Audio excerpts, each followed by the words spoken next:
In this episode of B.Hooked, I'll demonstrate how to crochet the chunky basket weave crochet rug, a free pattern that's available on my website. Now you can find the supplies list, the yarn I'll use, the size hook that we'll be using, and the written instructions over on my website. I'll have that linked here in the video. You can also get to it by typing in bhookedcrochet.com/BW for basket weave rug. Alright, let's go ahead and dive into the tutorial.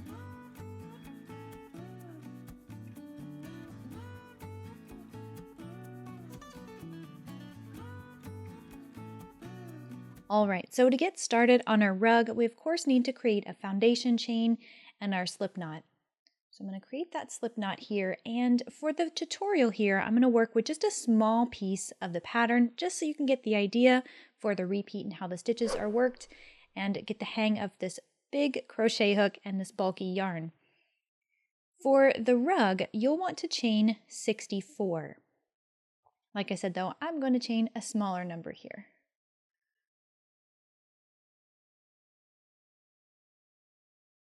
So once you have your foundation chain and we're ready to move into row number 1, it's important that you make the distinction that this first row is not included in our repeat. This is really just a setup row. So what I'll do is I'll find my third chain from the hook and make a double crochet there. I'm working here in the back bump of that chain. I think this gives a nice braided edge, makes for a nice end to my rug. And then I'll make one double crochet into every chain.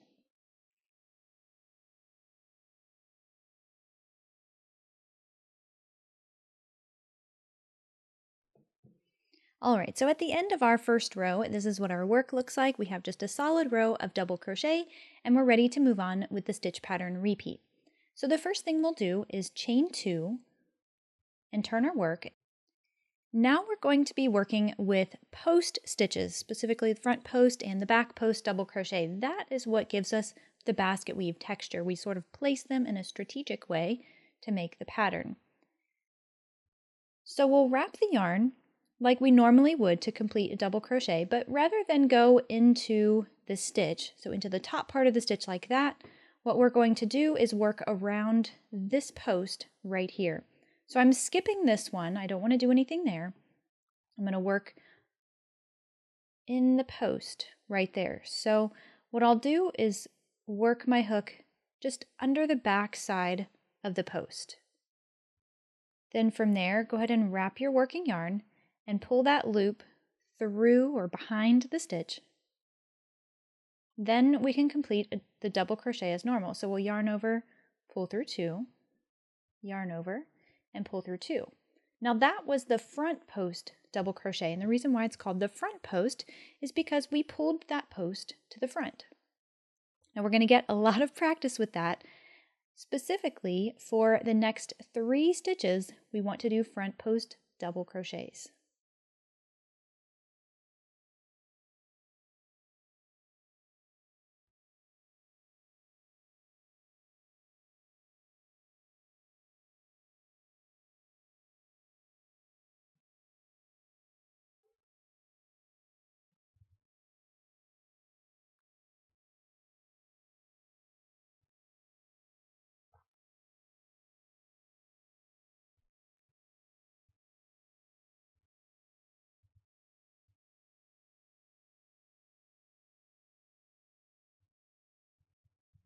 Now that's what your post stitches look like after you finish them. Right now it doesn't look like much, so just bear with me. You'll start to see the pattern come to life in just a little bit. So the next stitch we want to do is the back post double crochet. So the concept is the same. We're not working in the top part up here. We're going to sort of manipulate the post, and we'll do it in the exact opposite that we did for the front post. So for the front post, we went in this direction here. Well, we're going to reverse that. This one gets a little bit fiddly, I'll be honest. Take your hook and work it to the back side of your project. And then what we're going to do is stick it through this space right here. So this is the last stitch we made. This is the stitch we're working. Take your hook around the back and come through that space. Make sure you keep your yarn over there. Then we'll take our hook and work it out through the space over here and come out the back side. And we've done the exact opposite. We're really just working our hook in front of that post so that we're pulling it to the back. Then we can yarn over, and we'll pull this yarn over through or behind this stitch. Then we'll complete the double crochet. So yarn over, pull through 2, yarn over, pull through 2. That's the back post double crochet. And looking at it from this direction, we can see that there's definitely a change in texture. We've pulled the post to the back rather than to the front. Now what we'll do here is we'll work 3 more back post double crochets.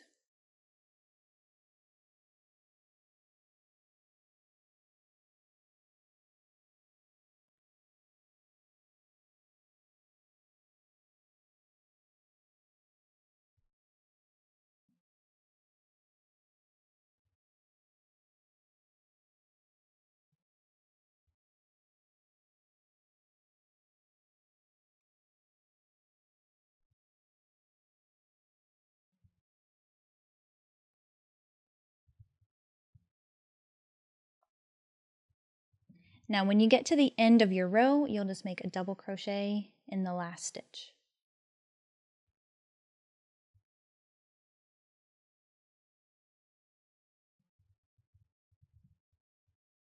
All right, so we're moving on to row number 3. We'll chain 2, turn our work, and we're still going to work with those front post and back post double crochet stitches.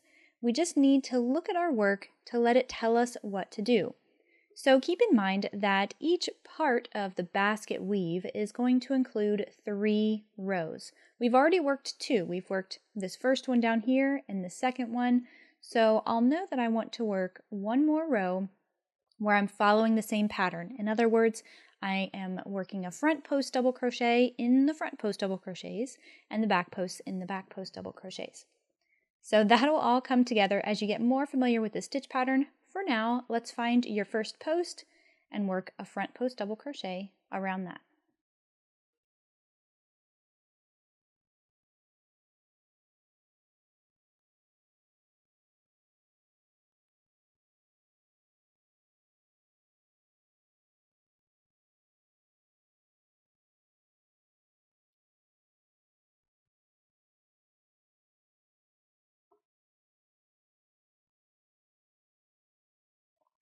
And we'll just follow that up with the other front post double crochets. Now I'm going to work 1 back post double crochet into each of the next 4 stitches.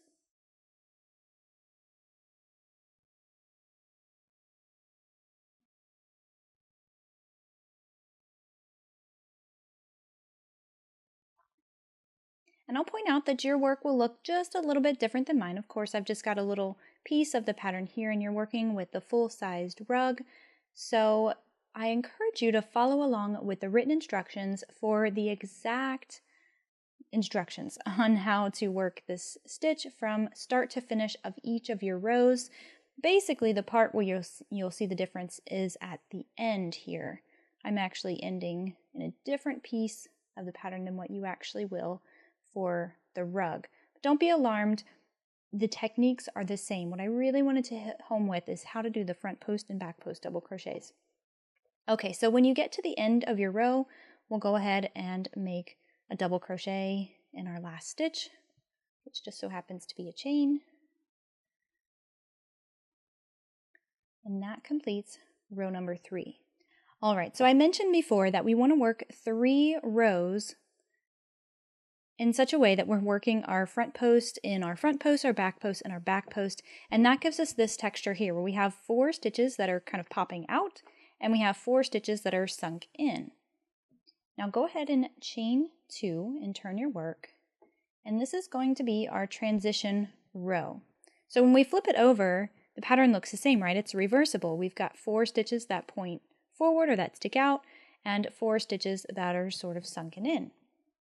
So we want to change that order in order to make sure we emphasize our basket weave pattern. To do that, this row, we're going to do a back post double crochet in our front post and a front post in our back post. So set yourself up to work a back post double crochet around that first stitch.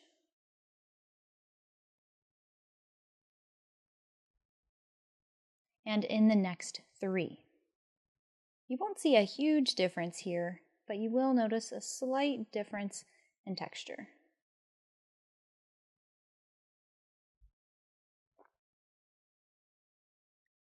See, now that we've made that transition, we can see that there's kind of an obvious change that's occurred here. So we're really just transitioning to a different section of our pattern. Okay, so for the next 4 stitches, you'll work a front post double crochet. And these ones are a little more difficult to see since they're out in the back, but the same rules apply. You'll stick your hook behind it and then sort of pop it forward as you work your double crochet. And do that for the next 3 stitches as well.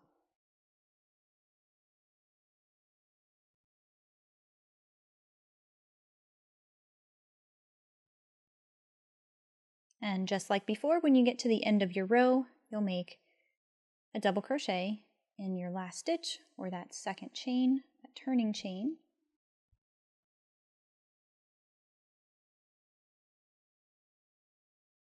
Now moving along to row number 5, we'll chain 2 and turn our work. Now for this row, I want to work a back post in the back post and a front post in the front post. So I'm sort of letting my work dictate what I do, again, following along with those written instructions so you can get a real handle on what we're doing here.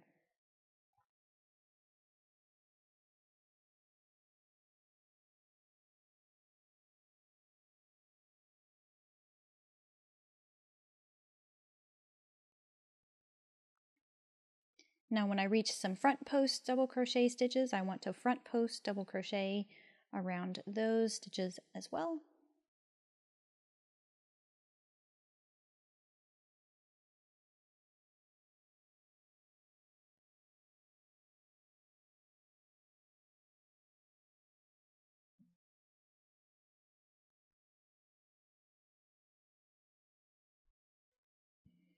And when you reach the end of your row, you'll make your double crochet in that chain 2. Now moving on to row number 6, we'll just cover this row and one more row, because that is the stitch repeat. Chain 2 and turn your work. And then we'll back post double crochet in the back posts and front post in the front post. So basically the same as our previous row.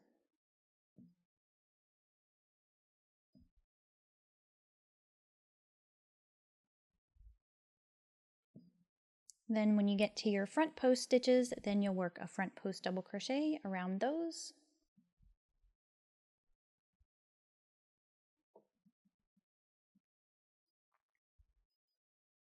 And you'll work your repeat until you get to the end of the row. Then don't forget your last stitch.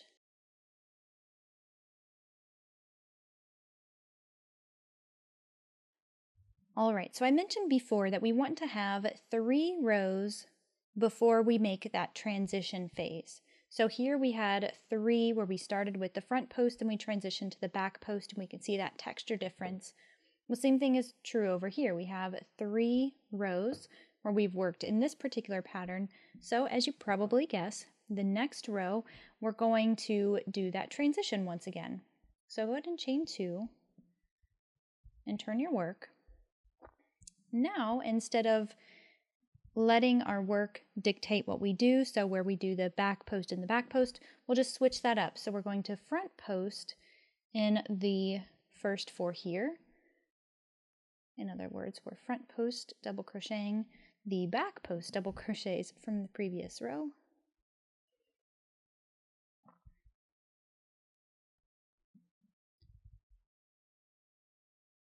And when we reach the next 4 stitches, we'll be sure to back post double crochet in those front posts.